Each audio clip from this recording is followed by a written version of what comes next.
All right. This is the FinCEN's website. This is concerning the BOI reporting. I wanted to talk directly about this particular reporting requirement, but also wanted to talk a little bit more about just reporting in general, right? And how a lot of this stuff works. So, from the very beginning, when this thing started, I advised my clients not to file, not to report. And at the time, I was very hesitant to say it publicly. But today, I feel a lot more confident in saying that publicly, and I will post this publicly for others to have. Anytime that there's any specifically new reporting requirements, um, it's very important to take a wait and see approach. Okay. Now, unless you are a heavily regulated business, unless you have some serious public, um, uh, uh, reporting requirements that you must adhere to, um, I always suggest taking a wait and see approach because you never know how new reporting requirements will be enforced or if they'll be enforced. And I'll give you a couple examples here. The most important one being the Obamacare. I forget what year it was, but I remember it was in the beginnings of maybe it was beginnings of my career, and it was one of those things that I was very excited about and very prideful of. Is that I was able to tell people that, hey, don't worry about this reporting requirement. It isn't being enforced. And it took a lot of people by surprise. A lot of people were impressed, and it really endeared me to a lot of new clients and really helped to springboard my practice. What had happened was there was a lot of argument and debate about the Affordable Care Act and Obamacare and how it was going to be administered, right? So let me back up a little bit. Anytime that a politician wants to uh, initialize something, start something, create some new regulation, um, they are just saying what they want. Okay, they're just saying what they want. It is up to Congress to figure out, first of all, who's going to oversee this new regulation. And then it's up to that particular department to decide how they're going to administer and enforce it. Okay, understand that when a president signs a bill into law, that does not mean that there are laws and rules written to enforce or to administer that particular law. Okay. These are things that are usually done haphazardly, especially in the first year, because they don't have a choice. When Congress says, okay, we've passed this bill, now all of a sudden, these departments, whether it be the IRS or FinCEN or the EPA or FDA or whoever it is, they have to scramble around and figure out, number one, how they're going to administer this new regulation, meaning how are they going to make reporting even available, right? Like, what are we like? How are we like? What forms do we have to create now? Like, these forms have to be written, right? And the instructions for the forms have to be written. And then on top of that, how are we going to enforce these regulations, right? How are we going to make people do them, right? And so all that stuff is done after the fact, right? And a lot of times they're done haphazardly.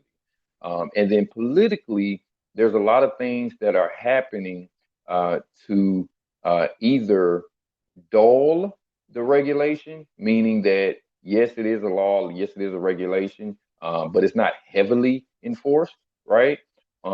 Or in the situation with Obamacare, where it's just not enforced at all right? And I'll explain that to you here in just a moment if you didn't know this, right? So, um, when Affordable Care Act came about, it was then said that insurance companies and employers were going to be required to provide a 1095 form. It was a brand new form. And first of all, I'm going to say the IRS was the ones that was going to be administering this, which was a very weird situation because during the presidential debates about the Affordable Care Act, there was this Occupy Wall Street thing going on where you were not allowed to enforce new taxes, right? And so there was a lot of people that was really against this. And politically, Obama said this is not a new tax, right?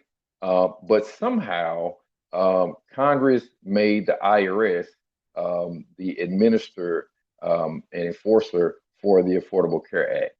Weird, right? I mean, we're talking about healthcare, we're talking about insurance. How did the IRS get involved in this? Either way, the IRS was the ones that were to administer this. Well, when this failed to the IRS to do, the IRS basically decided whether or not it was the director of the IRS at the time or whoever it was that they were not going to enforce it. So let me continue from here. Okay, so the regulation stated, and this is the IRS came up with this. So understand Obama put into place the Affordable Care Act, but it was up to the IRS to decide how this was going to be administered. And so what the IRS said was that every insurance company, every company that was paying health insurance on behalf of an employee was to furnish that employee or that beneficial owner of the insurance policy a 1095. Okay, so if you are a company paying for health insurance on behalf of the employee, you are to issue a 1095C, I believe it was, which will be sent to the IRS and sent in another copy sent to the taxpayer. Okay. If you are an insurance company, you are going to issue a 1095B, one copy going to the IRS, the other copy going to the taxpayer. If the taxpayer received insurance from the Obamacare, I forget the healthcare.gov, then 1095A will be reported to the IRS and another copy going to the taxpayer. Now, if you understand systems and how things work, it's totally feasible. It makes a lot of sense that if the person did not have a 1095 on file with the IRS, that it can immediately be assumed that this person did not have health insurance, right? It's a very easy way to enforce this regulation. However, the IRS just decided that they weren't going to enforce it. They did not say this publicly. They did not say this in writing. They didn't say this at all.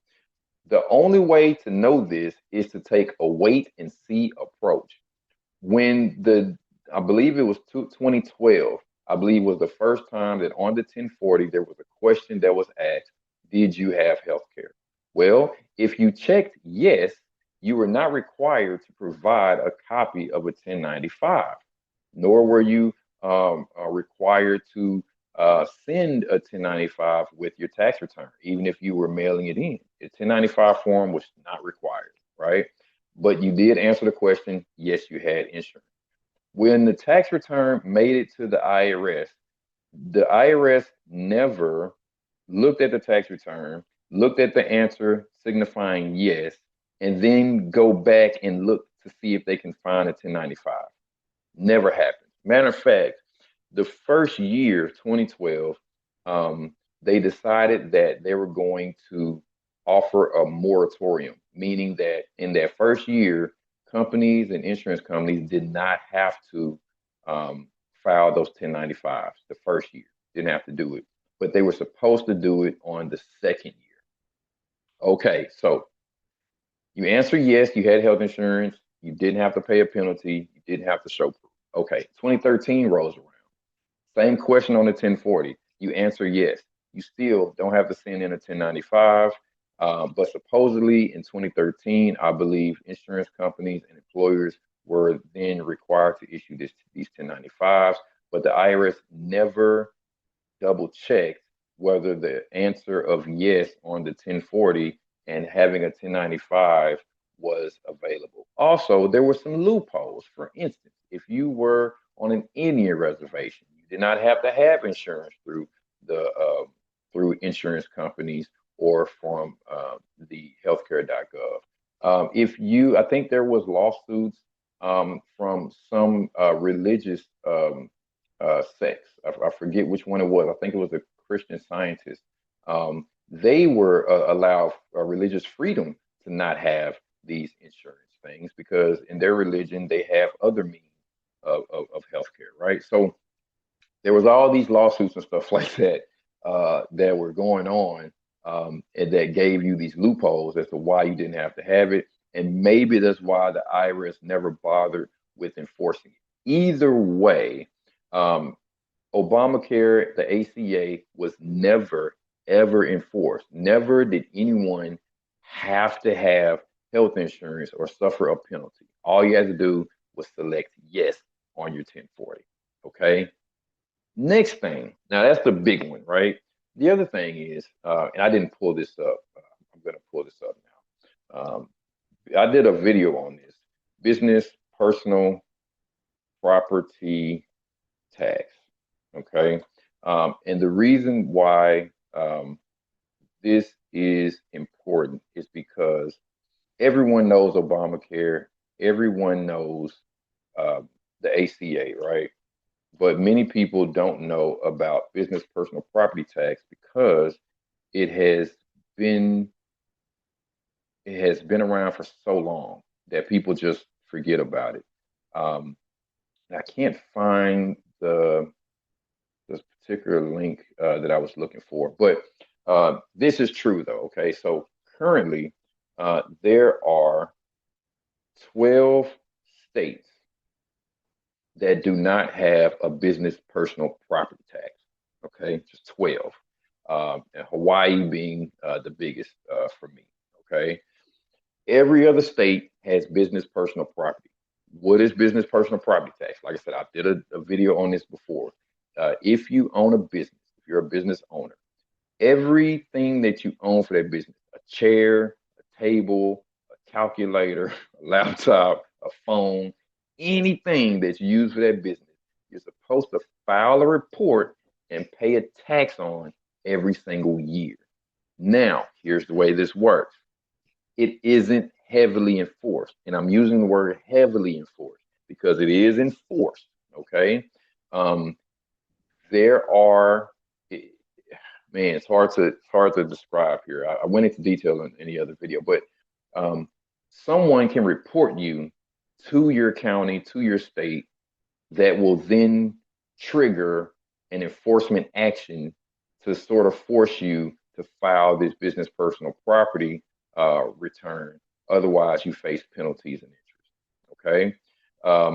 The other thing is, if you file this business personal property tax return once, they have you in their system, and you will be required to file a business personal property tax every single year unless you file a closure of business.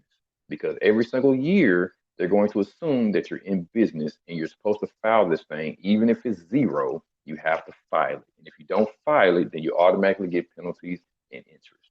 Okay, so here's the deal, right? A wait and see approach.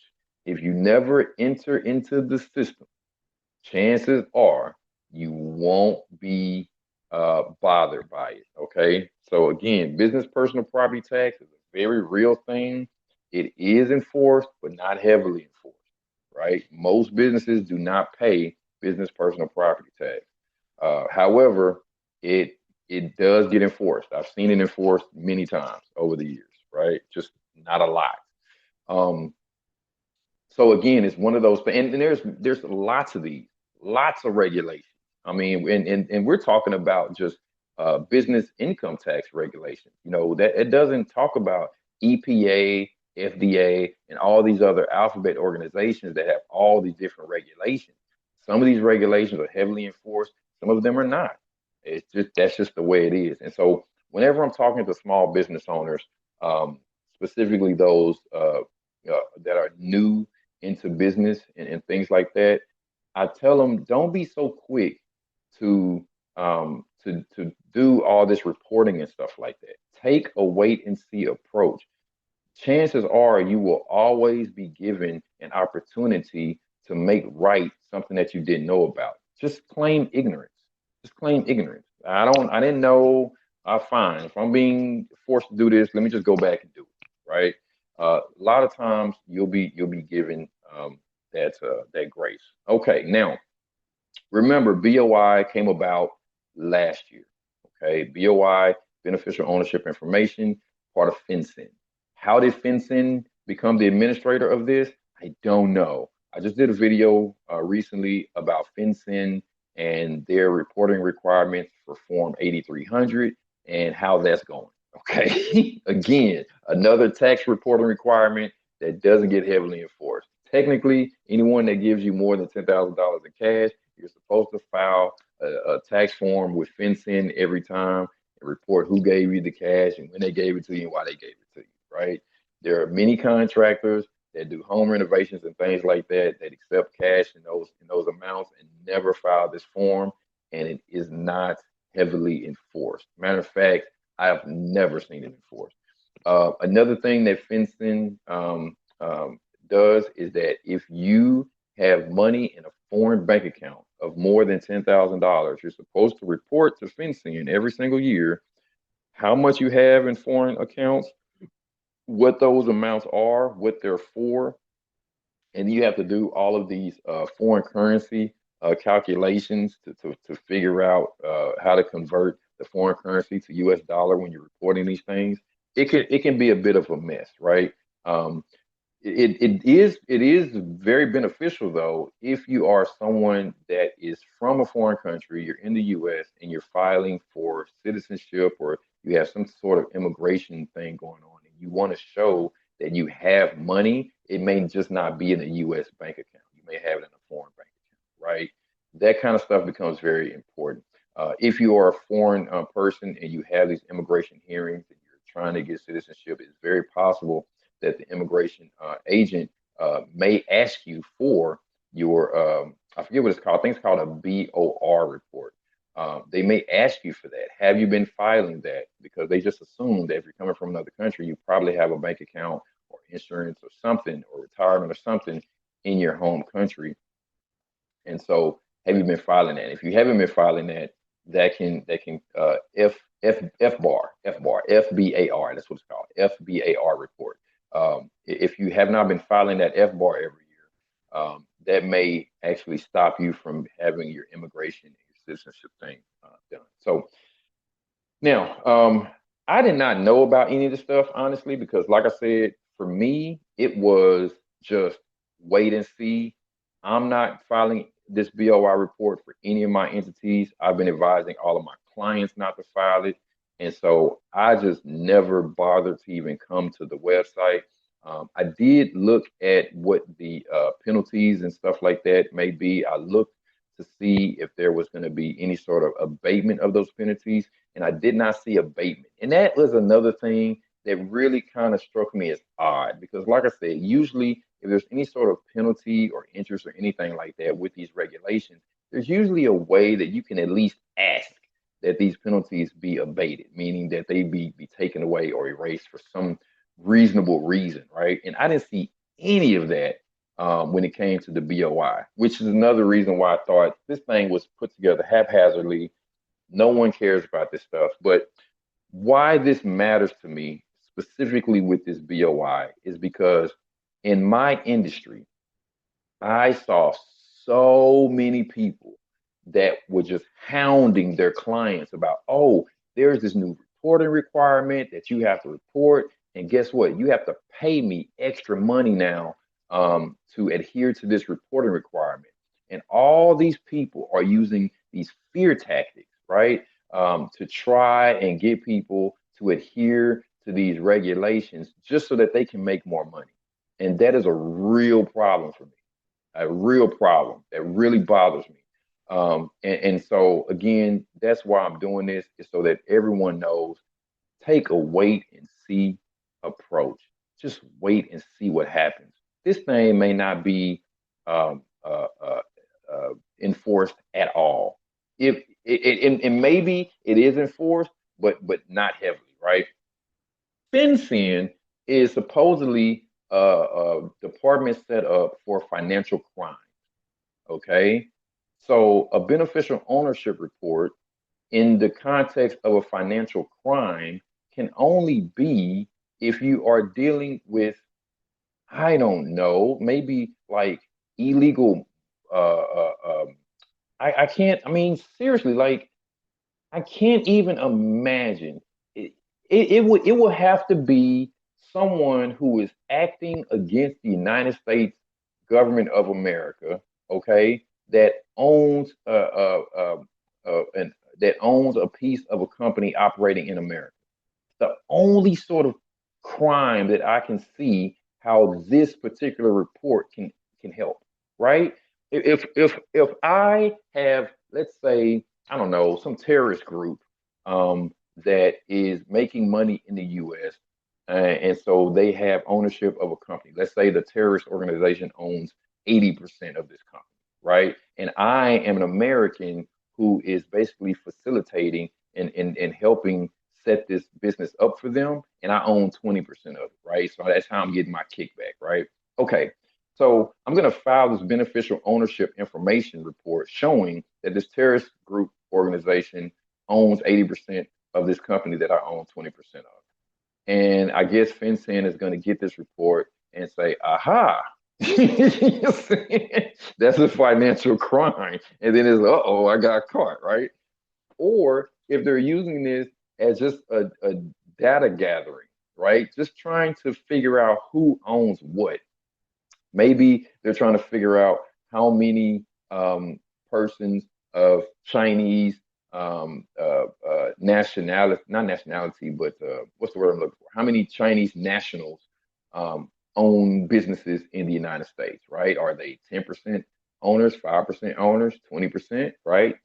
Are they 80%? Because if they're 80%, then you can say that's a Chinese company operating in America, even though it may be an American that set it up and is the general manager and stuff like that. So it's one of those two. So here's my deal, right? I'm not involved in any of these financial crimes, right? There's no one that is part owner in any of my entities that has any sort of criminal ties or terrorist organization ties, any of that kind of stuff. So me providing this information is not going to help you at all. All you're doing is you're requiring me to spend more time, effort, money, and energy in doing this report that doesn't change anything. Doesn't help me, doesn't help you. It just creates just more paperwork, right? And so that's a lot of the reason why immediately I said no to this. No, not gonna do it. And I've been advising my clients not to do it as well. But when I did come to the website today, I saw this, which was really cool. All right, so here we go. Impact of ongoing litigation. So there's litigation and lawsuits going on about this stuff, which I'm so happy for. I am not in that realm, right? So I don't go in and file lawsuits and stuff like that for this stuff. Thank God for those that do, right? Because again, my mindset was I'm just not going to follow the rule. I'm just not going to do it. That's my attitude towards a lot of things. Some people are like, no, I'm going to sue you, right, for trying to force me to do this stuff. So thank God for those people because we may get some resolution with this. Not only that, but this BOI reporting came from a previous administration. We have a new administration coming in, so it's very possible that this thing is going to have just completely go away. All right, so let's look at this. In light of a recent federal court order, reporting companies are not currently required to file beneficial ownership information with FinCEN and are not subject to liability if they fail to do so while the order remains in force. However, reporting companies may continue to voluntarily submit beneficial ownership information reports. There you go, done. This was as of December 3rd, 2024. And this was a lawsuit brought by Texas Top Cop Shop Inc. In Garland, Texas, my Texas people. And this was brought in the district court of Texas, out there in East Texas. So really cool. Let's see what else. They also issued notices extending deadlines because of the hurricanes. There's also some sort of fraudulent attempts to solicit information from individuals because, of course, the scammers are going to use these same scare tactics and go after these businesses and say, hey, you better give me your information, or better yet, maybe they are acting as these helpful companies and persons that want to help you adhere to this new reporting requirement. So yeah, just send me over your social security number, your bank details, and your address, and oh well, yeah, give me a copy of your ID, and don't worry, we'll take care of the BOI reporting requirement, and you can sleep well at night. Don't worry, right? There was another one here. This lawsuit was brought in Alabama. Same thing. Not going all the way into this stuff, but the point is that these lawsuits are trying to stop this BOI reporting. And like I said, as of December 3rd, 2024, I'm gonna just kind of guess here because this is when the lawsuit was brought. There's a federal court order saying that you do not have to file these BOI reports. So anyway, that's it for me to you.